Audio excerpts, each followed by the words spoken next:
Welcome to Timeless Treasures, the podcast where we explore the rich and fascinating world of ancient art and architecture. I am Akash. Hi, and I am Mariam. I am Mosma. Today we are diving into the evolution of Greek art and architecture spanning from the Archaic period to the Classical era. We'll discuss the magnificent Parthenon, the development of Greek sculpture and poetry, and the ideals of beauty and harmony that influence these creations. And by the end of the podcast, we'll have a special guest appearance as well, so stay tuned. To kick things off, let's set the stage with the Archaic period, roughly from 800 to 480 BCE. This era laid the foundation for Greek art and architecture.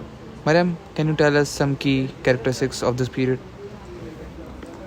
Absolutely, Akash. The Archaic period was a time of experimentation and development. In sculpture, we see the emergence of koras and kore statues, which were life sized representations of young men and women. These figures were quite rigid and formal, often with the iconic archaic smile.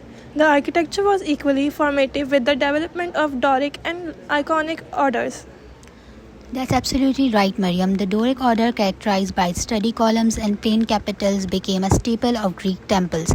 Meanwhile, the Ionic order was more slender and ornate, with scroll-like capitals. These styles set the stage for the incredible architectural feats of the classical period.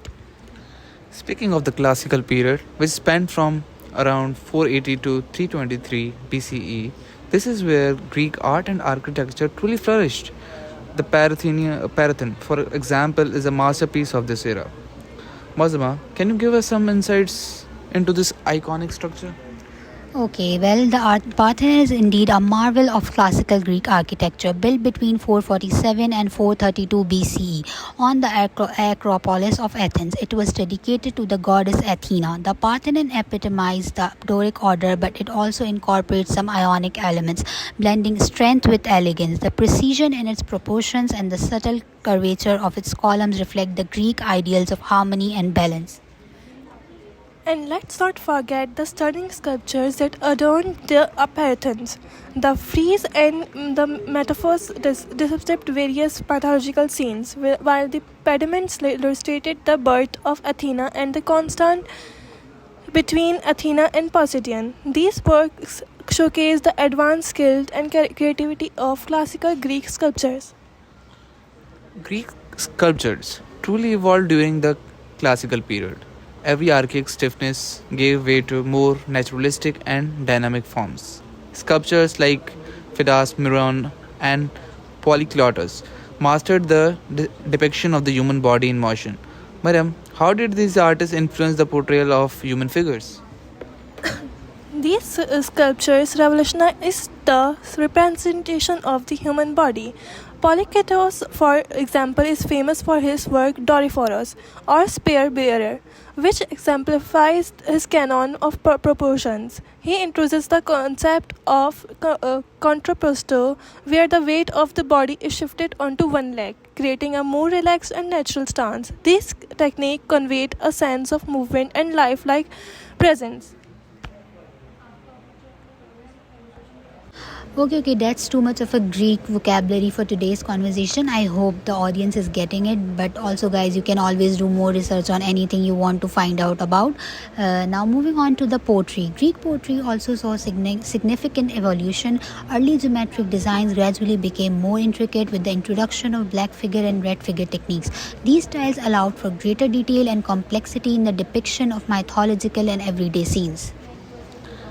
The black figure technique involved painting figures in black, slots against the natural red of the clay, while the red figure technique, which developed later, reversed this, allowing for more detailed and expressive human figures.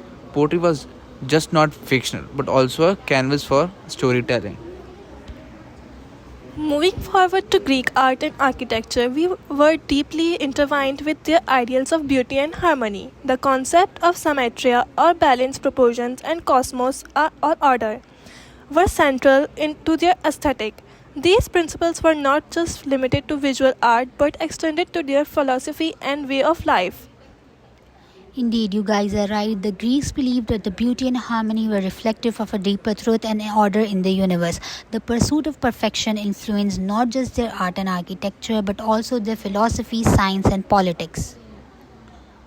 To wrap this up, the evolution from Archaic to classical Greek art and architecture showcases a journey towards greater realism, sophistication, and harmony.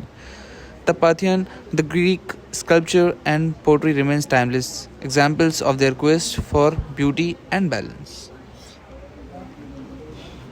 Yes, Akash, it's incredible to see how these ancient ideals continue to inspire and influence modern art and architecture. Absolutely, the legacy of Greek art and architecture is a testament to the enduring pursuit of perfection and harmony. Mausima, can you please elaborate us the characteristics of ideals of beauty and harmony?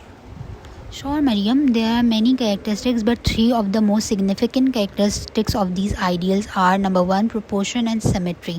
Okay, what proportion and symmetry basically is? It is basically Greek art and architecture were guided by mathematical principles and a quest for harmonious proportions. The use of golden ratio and precise measurements were believed to reflect the underlying order of the universe. Golden ratio is basically referred to, a perfect or a very deep and dived in ratio of the sculptures.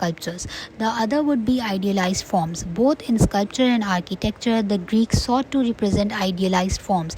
This meant not just physical perfection but also embodiment of virtues like balance, order, and clarity. And the third, which is the most important aspect of these ideals, were humanism. Greek art celebrated the human form and human achievements. The human centric worldview was expressed through realistic yet idealized depictions of the body and the glorification of human accomplishments in public monuments and sculpture. These sculptures basically represented a human form or human, victory or human any kind sort of like humanism or important human related events. So these three are the most important characteristics of these ideals. Now it's finally the time to welcome our special guest for today, and our special guest today is Ms. Shazia Rahman, who has currently done her bachelor's in arts and architecture from Sir Syed University and is planning to pursue her career abroad in the same field. So let's welcome her, and she will be joining us today on Zoom. So please welcome our special guest for today, Ms. Shazia. Hi Shazia, welcome to our show. We are so glad to have you here. Thank you for inviting me. It's a pleasure to be here, and I'm excited to dive into today's topic with all of you. First of all, please tell us why did you decide to pursue your career in arts and architecture? To put it precisely, you can say that many individuals are driven by a passion for expressing themselves through various mediums, such as painting, sculpting, designing buildings, or creating functional art. But for me, it was art and architecture. Actually, the desire to impact the environment and society positively through innovative and aesthetically pleasing structures was my significant motivator. And pursuing a career in arts and architecture stemmed from a profound appreciation for beauty, creativity, and design. Basically, studying Greek art and architecture provides a foundation in understanding the principles of design, balance, and proportion. These elements are timeless and can enhance the creative process in contemporary practices. Additionally, I would say that learning about the historical and cultural context of these works fosters a deeper appreciation and inspiration for modern creators. Okay, I totally agree with you. And one another thing which we were discussing just right now was the ancient idols that are influenced by the beauty and harmony. So, how do you think these ancient idols of beauty and harmony influence contemporary art and architecture? That's a wonderful question. So, the influence of Greek art and architecture can be seen in various aspects of contemporary design. The use of columns and pediments in neoclassical architecture, like a direct homage to Greek temples. In art, the emphasis on proportion and naturalism continues to resonate, particularly in figurative sculpture. And moreover, the Greek pursuit of the idealized form of symmetry has inspired modern artists and architects to explore the balance between function and aesthetics in their work. Thank you so much, Shazia, for sharing your insights on the topic and for being here with us today on the show. And it's been a pleasure having you on our show. And I hope that in the future we can do more sessions like this together on multiple topics and can discuss and share insights about more things. Thank you so much for being here. That's all for today's episode of Timeless Treasures. Thank you for joining us on the journey through the evolution of Greek art and architecture. Stay tuned for the next episode, where we will explore more fascinating topics from the ancient world. Until next time, I am Mariam. I'm Ozma, and thanks for listening. And I'm Akash. Thanks for listening. Allah Hafiz.